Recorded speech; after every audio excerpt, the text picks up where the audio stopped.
If you guys have been into the battle manga genre recently, specifically tournament mangas, historical mangas, tournament mangas involving historical figures, you've probably heard of this relatively new series called Tenkaichi, and then like six other words after that I'll never bother remembering. Uh, well, I recently read Tenkaichi, and I thought it's pretty fucking good.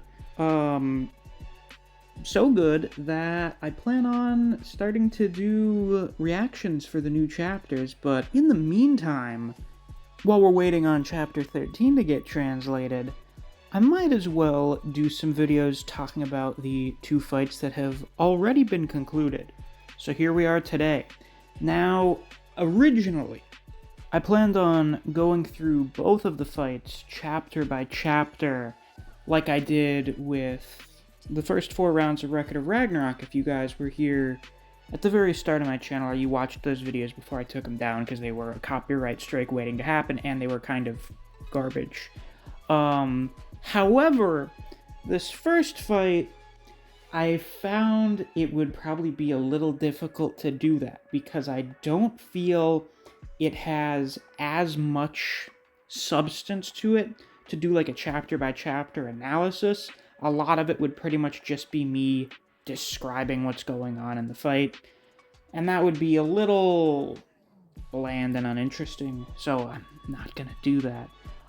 So instead, what I'm doing for this first fight is I've set up some bullet points here to go over, talk about. This will be a bit like my rambling videos, that will generally kind of be in chronological order of how things happen. So hopefully that'll be entertaining. Now then, without any further ado, let's finally get into Tenkaichi. Now, I assume all of you here have already read Tenkaichi, so you already know what the premise is, but in case, for some reason you haven't, and just for the sake of including it, the year is 1600 AD. We are nearing the end of the life of Oda Nobunaga, the man who unified Japan. And since he's going to be dying pretty soon, the time is coming for him to pick his successor, who will rule over Japan after he dies. Now, if he were a normal person, he would maybe pick his son to inherit it, kind of like a monarchy, or he'd give it off to some of his trusted advisors because they would know what they're doing. However, in addition to being old and dying, Nobunaga is also an insane asshole. So instead of doing something normal, what he's going to do instead is he's going to hold a tournament consisting of the 16 strongest martial artists, really more so warriors than martial artists, but whatever, who will be representing various politicians and warlords, and they are all going to fight to the death in this Tenkaichi, and whoever wins, the person they are representing gets to inherit Japan. It's really just an excuse for him to watch a bunch of really strong people murder each other several times in front of him. So there's your premise right there. Pretty simple shit. However, there is a bit of a caveat. And that caveat is, this is not the history that we know. This keeps getting brought up a bit. And the first way that this is shown is in that there are various people here existing in a period in which they were not around, or either would have been a lot older or a lot younger than they are at the time that we're seeing them. So we have 16 famous, powerful warriors from throughout various parts of Japanese history here to fight each other to the death in this tournament. Sounds like a pretty fun concept. We're going for an alternate history route, so we're not really worrying too much about historical accuracy. However much we are, well, we'll find out more about that later, but right from the get-go, we're establishing this is more of just a sandbox thing. We don't really give a shit about real history or whatever. It's more so about being like, what if this Japanese guy fought this Japanese guy? What would happen? Well, time to find out, because the first match of the tournament is Honda Tadakatsu versus Musashi Miyamoto. A lot of you probably don't recognize Honda's name, but I'm fairly confident almost all of you recognize Musashi. Musashi is pretty much the national hero of Japan. He's the guy for Japanese history. Pretty much anyone who's like a weeb, like all of us are, knows who the fuck Musashi is. So he's a big name. He's appeared in a lot of series. Of course, Vagabond is very big, very famous. So a lot of people know him from there. But he also shows up in a few other series, notably Baki.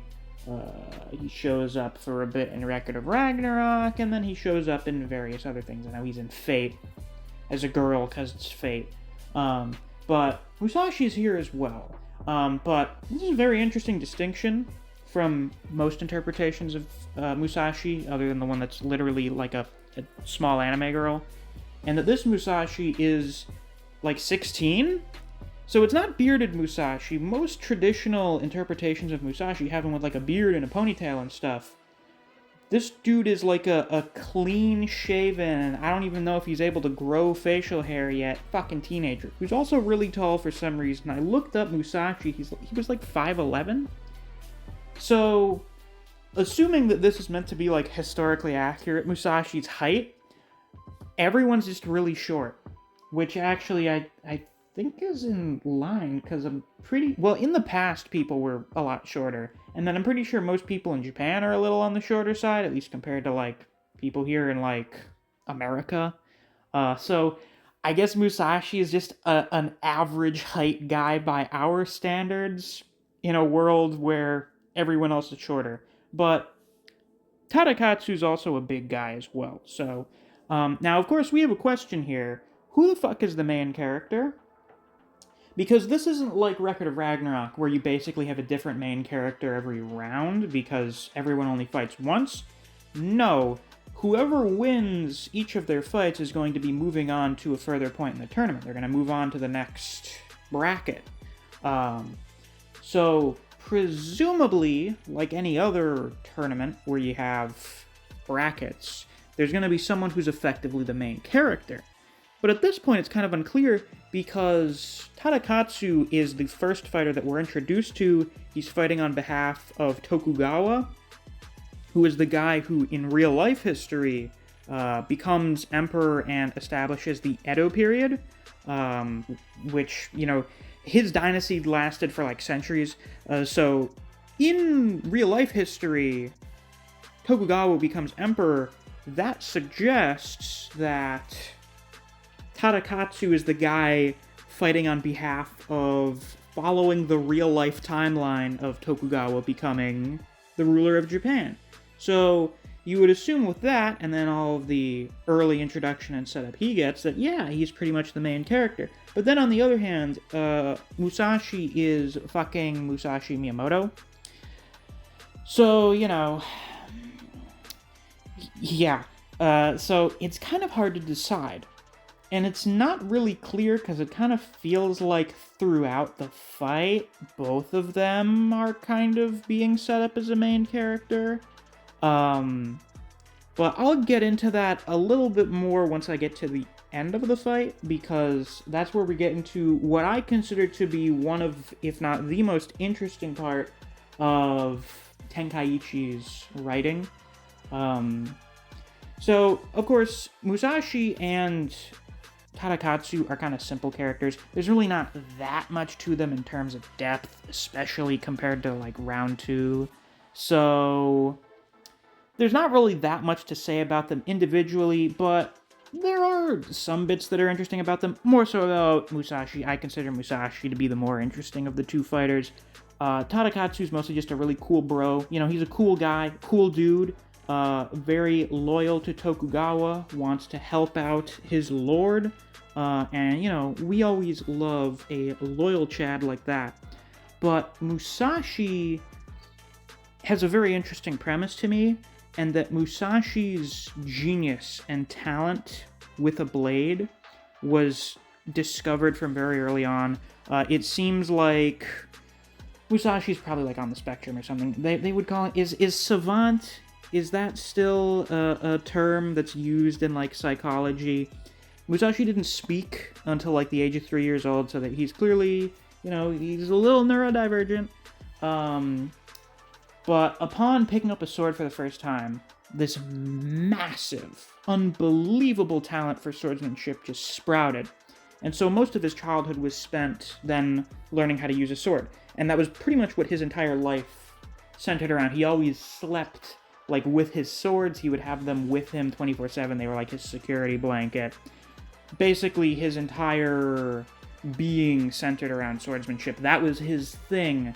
Like other people, I think this Musashi probably has like autism or something. Because, you have other, like, real-life people with autism who are really good at stuff like math. That's the usual example, is, they don't really have much in the way of socializing. They're not really good at interaction with people, but when it comes to, like, a handful of things, they are fucking geniuses. They're beyond amazing.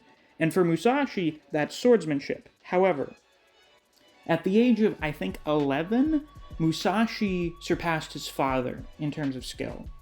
And his dad was pretty much the strongest guy around that he could find, and as a result, there was no one around anymore who could further his growth. There was no one left to be a challenge that he needed to grow, to overcome.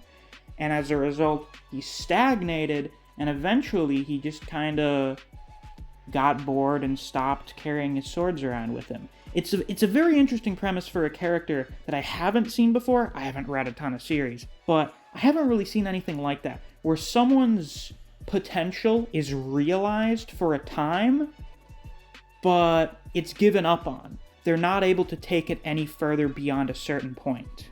So now him coming to this tournament is not him realizing his potential for the first time. It's not an awakening.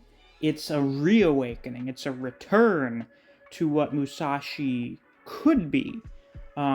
Because without this tournament, Musashi would just be some shut-in. He'd be like some dope who dozes around the house all day. And he would never become the Musashi Miyamoto, which I find that very fascinating. I know some people think Musashi's kind of boring, and in terms of like his actual personality, there's not really much there, but the premise for his character and how he functions, I find to be very interesting.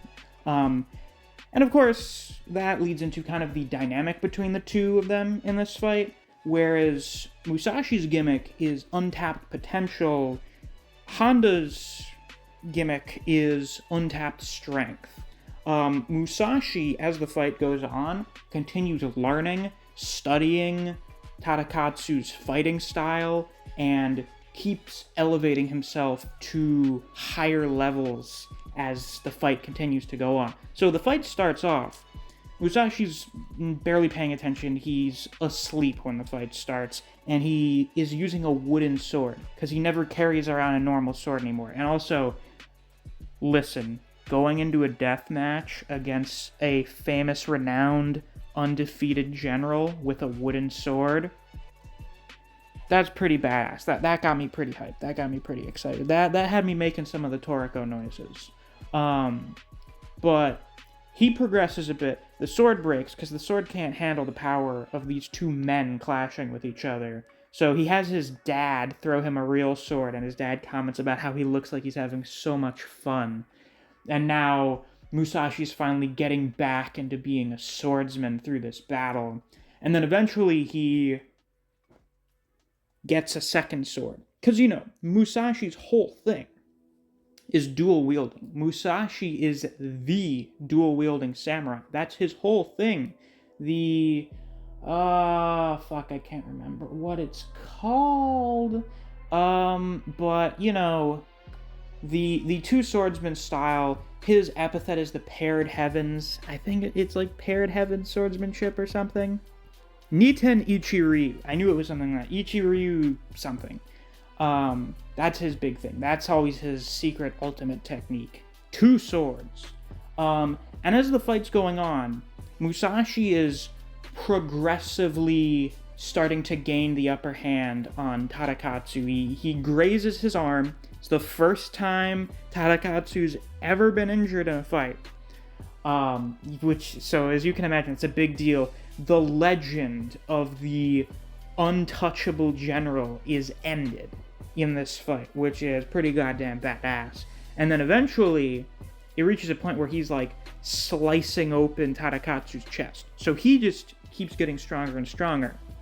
On the other hand here, Tadakatsu is a guy who is already so strong that he does not realize how strong he is, because no one's ever made him realize how strong he is. Much like how Musashi never encounters anyone that's able to spur on his growth, Tadakatsu never encounters someone that's able to make him use all of his strength. You know, it's like a Thor versus Lubu situation, kind of. Something like that. Which makes sense, because that's also the first fight. So we find out there's like one time in the past where Tadakatsu went all out against some enemy general during a battle like 20 years ago. How long is several decades ago. And apparently Tadakatsu's gimmick, if you would, is that when he is using all of his strength, when he is exerting himself super hard and is going all out, he gets very hot and steamy and hard. Take from that what you will. This is called Brilliant Hardened Body, where he is so pumped up, his muscles are getting all tensed up and shit. He's so fucking hot that his body is like exerting steam off of his back that looks like wings. He's really goddamn cool. I have to give it to him there. So, what's happening here, the overall dynamic of the fight is Tadakatsu is really fucking strong. Musashi is progressively getting stronger in an attempt to surpass Tadakatsu. So, as Musashi gets more powerful, he is forcing Tadakatsu to give his all, to use all of his power like he's never had to before, like he's never been able to before. Pretty much, can Musashi grow fast enough to overcome the already existing strength of Tadakatsu? Can his growth exceed where Tadakatsu already is? Well, we find out, of course. Now, there's a very interesting sort of theme going on with these two. Both of them talk about it towards the end of the fight, where Tadakatsu recognizes how talented Musashi is, and how, like, it would be, frankly, a real goddamn shame if someone with Musashi's talent died here, so he should just surrender and continue to learn swordsmanship, because he'd be really awesome. There's no reason for him to die against Tadakatsu, or in this tournament. Of course, in Tadakatsu's mind, it's, you know, you're dying against me, you're not going any further in this tournament. But you have one-of-a-kind talent that should not be wasted here, so leave, give up. And Musashi's like, get the fuck out of here, man. I'm trying to be the Tenkaichi. I'm trying to be the most powerful warrior in all of Japan. I am not worthy of that if I am someone who walks away from a fight. I need to defeat everyone that I come across so I can become the strongest. And Tadakatsu's like, you know what? That's a fair point. I can't really argue with that. Then we get to the end of the fight, where it's the final clash between the two of them. And both of them, being, you know, the very skilled warriors that they are, having pre-initiative or whatever, they are able to recognize how the fight is going to turn out. And that Musashi is going to attempt to slash Tadakatsu. Tadakatsu will sacrifice his left arm for this. He'll get his left arm chopped off, and in return, Tadakatsu lands a counter and pierces Musashi's heart, killing him. So Tadakatsu will win the fight, but at an extremely great cost. However, Tadakatsu's like, nah, I can't do that. Anything other than the peak is not good enough. I cannot lose my fucking arm in the first round of the tournament, because then that means I'm going to lose the next round. If I'm not able to give my all throughout the entirety of the tournament, then there's no point. I'm here to win. I'm not here to win the first round and then die later on. I'm here to win the whole tournament for Tokugawa. So, losing my arm in exchange for victory is unacceptable. I need to win in a decent state. I need to be in a state comparable to how I came into that match. So he tries something else. He alters his strategy slightly. And what happens is we get a sequence of 3 spreads that I absolutely fucking love. Like, it's bar none the best sequence from this fight, in which Musashi grasps Honda's killing intent, destroys Honda's spear, the Tombokiri, and then they have this, oh god, it's such a fucking good spread. Like, the detail on Musashi's face and everything as he's screaming, Neo! And Tadakatsu screaming, Musashi! I fucking love it. Like, the energy of this spread is just so goddamn good, especially with, like, the motion lines and everything. Fuck, this artist is so good. And then, after he loses one of his swords, like, he breaks Tadakatsu's spear, and that costs him one of his blades, but still got one complete sword, so he slashes through Tadakatsu's chest. So, Tadakatsu's play did not work out, and ultimately, Musashi's ridiculous growth, his unbelievable potential, surpasses Tadakatsu's already immense strength. And he's pretty much the winner of the match. So, Tadakatsu loses, despite being the fighter representing Tokugawa. Now, there's this really good scene. This is probably the most emotional that this fight gets, in which Tokugawa is running over to Tadakatsu, and Nobunaga, being the piece of shit that he is like, hey, don't ruin the entertainment. Don't be such a fucking downer on this deathmatch. So he sends his gunman to shoot Tokugawa, but Tadakatsu gets in the way and just eats all of those bullets. Like, he gets shot up by like 20 guys to protect Tokugawa, and this is his final act of loyalty. It's so fucking Chadley. It's super badass. And he picks up Tokugawa and says, I'm happy that I could fight for you. And then the upper half of his body that Musashi cut off earlier finally slides off, which means he did all of this shit while basically being bisected. Somehow. I don't know how the fuck he did that. I don't care, because it's badass as shit. So, this is where we get into the other part of This Is Not the History That You Know, and that, Tokugawa will not become the Emperor of Japan. Meaning the Edo period, which was basically the most peaceful period in Japanese history, will never happen. And Japan's future will be decided by carnage and bloodshed.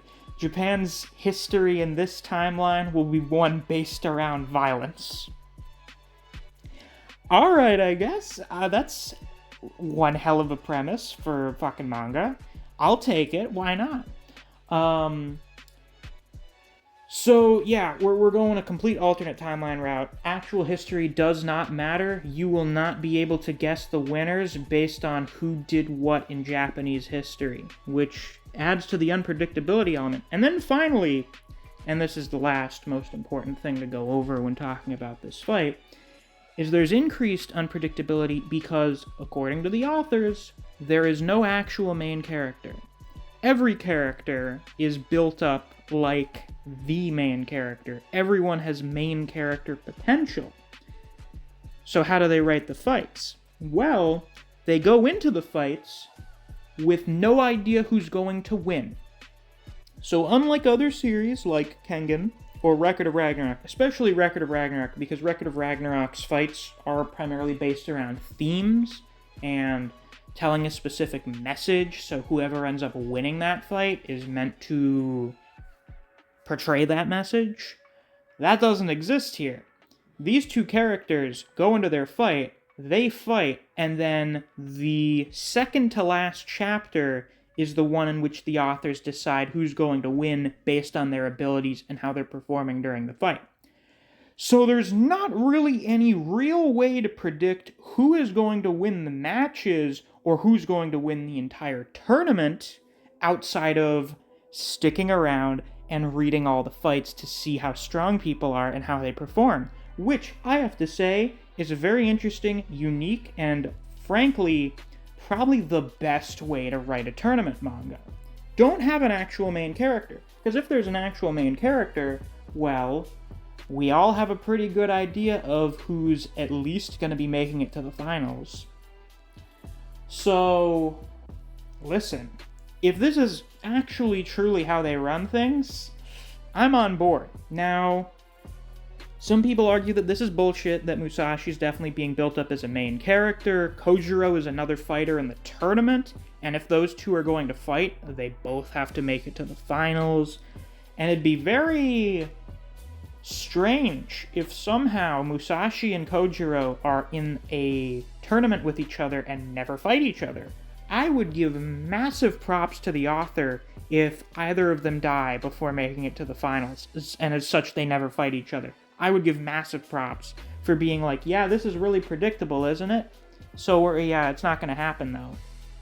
And a lot of people have argued that Musashi is actually being built up as the main character. There's a lot of quote-unquote Musashi wank during this fight. I guess, I mean, I would say Musashi winning felt kind of obvious, because in my mind, immense growth is always above pre-existing strength, because eventually that growth will surpass however strong the opponent is, assuming they don't die before then. So, you know, there's always the room for defeat, but I find victory to always be the most likely thing. And, once again, it's Musashi fucking Miyamoto, the national hero of Japan. It would be a fucking shock if he doesn't at least make it to the finals. So, we're just gonna have to see what happens with that. But with that, that's pretty much all I have to say about the first round of Tenkaichi. The next video I'm going to be doing, which of course will be on Fuma Kotaro versus Toda Seigen, will be probably longer. I'm assuming it's going to be longer than this one, because I'm going to be doing much more of the style I originally had in mind, because I think that fight has a lot more substance to talk about. So it'll be me going through each individual chapter, talking about things. Yeah, that'll be a longer video than this. So, you know, if you're interested in that, and you enjoyed this one, you should be sure to subscribe, so you don't miss that when that comes out, probably sometime next week. Yeah, ideally that'll come out sometime next week. I'm hoping either Tuesday or Thursday, one of those days, I guess. But yeah, with that, that's all I've got to say for today's video. If you enjoyed, please be sure to like, comment, subscribe, and click that notification bell so you don't miss any of my uploads. I plan on doing Tenkaichi videos fairly regularly from here on out. Of course, I'm going to do the video on Fuma versus Seigen, and I'm going to be doing chapter reactions whenever we get a chapter translated now. If you enjoy discussing Tenkaichi with other people, or just enjoy the content I produce on this channel, I highly suggest you check out my Discord server. I have linked to that down in the description, and since it's the end of the video, I might as well give a shout out to my wonderful patrons. Special thanks to Archbear CJ2K, Neo, Dijon Redden, Anthony Chavez, Honey Mustard, K-God, Chris Redfield, Rat, Ryzen 4K, Artist, Mac Campaign, Wave of Manga, Chuck's Feed and Seed, Jakester Easy, Play Free Labs, and Kenichi Kaneda. Thank you all very much for supporting me on Patreon. I greatly appreciate it. And if you too want to get a shout out at some point during videos, or access to reviews for One Piece and the Boxer, you can always become a patron as well. There's a link to my Patreon down in the description. Thanks for watching. I'll see you guys around. Take care.